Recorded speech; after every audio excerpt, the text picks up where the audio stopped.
विधायक दल की बैठक बुलाई गई थी, जिस बैठक में दिल्ली के अगले चुनाव तक मुख्यमंत्री की जिम्मेदारी सर्वसम्मति से आतिशी जी को दी गई है। ये जो जिम्मेदारी दी गई है, आप सब जानते हैं कि एक विषम परिस्थितियों में जिम्मेदारी देनी पड़ी है, क्योंकि जिस तरह से भारतीय जनता पार्टी की केंद्र सरकार ने, पूरी भारतीय जनता पार्टी ने, देश के माननीय प्रधानमंत्री जी ने षड्यंत्र करके, एजेंसियों का दुरुपयोग करके आम आदमी पार्टी को खत्म करने का, दिल्ली की सरकार को, देश के अंदर जिस तरह से सरकारों को तोड़ा गया उसी तरह से दिल्ली की सरकार को भी तोड़ने का जिस तरह से अभियान चलाया, उन सभी अभियानों को फेल करते हुए आम आदमी पार्टी ने अपनी एकजुटता को, विधायकों की एकता को, सरकार की स्थिरता को और सरकार के कामों को जारी रखा। इन्होंने ये कोशिश की कि अरविंद केजरीवाल जेल के अंदर इस्तीफा दे दें और सरकार को गिराया जा सके, लेकिन अरविंद केजरीवाल जी ने दिल्ली के लोगों के हितों के लिए, दिल्ली के लोगों के काम को जारी रखने के लिए निर्णय लिया कि जेल के अंदर हम इस्तीफा नहीं देंगे और जेल से सरकार चलाएंगे, और उन्होंने सरकार चलाई। लेकिन जेल से आने के बाद उन्होंने निर्णय लिया कि जिस तरह से अरविंद केजरीवाल की जो सबसे बड़ी ताकत है, ईमानदारी की ताकत, उसी ईमानदारी की ताकत से अरविंद केजरीवाल जी ने दिल्ली के लोगों के लिए वो काम किया जो आज तक इतिहास में भारत की कोई राज्य सरकार नहीं कर पाई।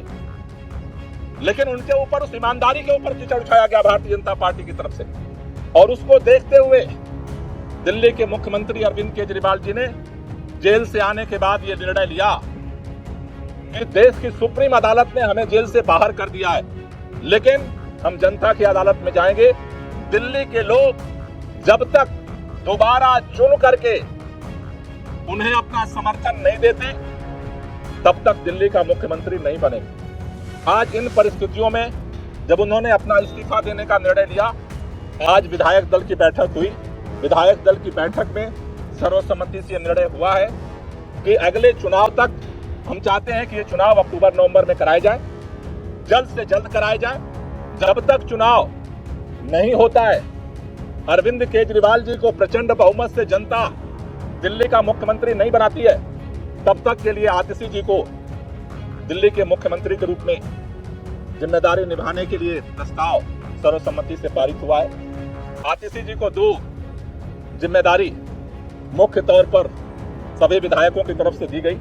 पहला कि दिल्ली के 2 करोड़ लोगों के साथ मिल करके भाजपा के सारे रुकावटों के बावजूद हम काम जारी रखेंगे, और दूसरा, भारतीय जनता पार्टी अरविंद केजरीवाल के नेतृत्व में दिल्ली के लोगों को जितने काम किए गए उन सबको रोकना चाहती है। फ्री बिजली रोकना चाहती है, फ्री पानी रोकना चाहती है, स्कूलों को खराब करना चाहती है, मोहल्ला क्लिनिक बंद करना चाहती है, महिलाओं की यात्रा को रोकना चाहती है, बुजुर्गों की तीर्थ यात्रा को रोकना चाहती है। अभी हमने देखा बुजुर्गों की पेंशन रोक दिया 5 महीने तक। दूसरी जो जिम्मेदारी उनको दी गई है कि भारतीय जिम्मेदारी है संघर्ष को जारी रखना, भाजपा के नेताओं से, भाजपा की सरकार से, भाजपा के षड्यंत्रों से दिल्ली के जनता के कामों को सुरक्षित रखना, उसकी रक्षा करना। इन 2 जिम्मेदारियों को लेकर के नई सरकार का गठन होगा। 4:30 बजे मुख्यमंत्री जी अपना इस्तीफा देने के लिए उपराज्यपाल के पास जाएंगे, और उसके बाद नई सरकार बनाने की दावेदारी विधायक मंडल दल की तरफ से प्रस्तुत की जाएगी। पहले मुख्यमंत्री जी अपना इस्तीफा देंगे और उसके बाद जो विधानमंडल दल का जो प्रस्ताव है नेता चुनने का, वो दावेदारी का प्रस्ताव रखा है।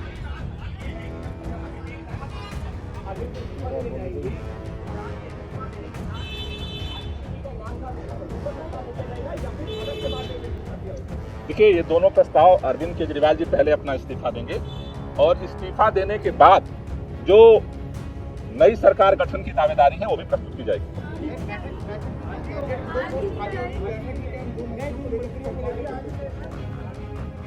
आज ही प्रस्तुत किया जाएगा, आज ही इस्तीफा भी प्रस्तुत किया जाएगा और नए सरकार गठन के लिए दावेदारी भी प्रस्तुत की जाएगी। जहां तक नए मंत्रिमंडल की बात है, उसके बाद जो है पार्टी बैठ करके उसके लिए निर्णय लेगी। प्रतिनिधिमंडल जाएगा। अभी आज जो विधायक दल का नेता चुना गया है, उस दावेदारी को राज्यपाल के पास प्रस्तुत किया जाएगा। कैबिनेट का फैसला बाद में किया जाएगा।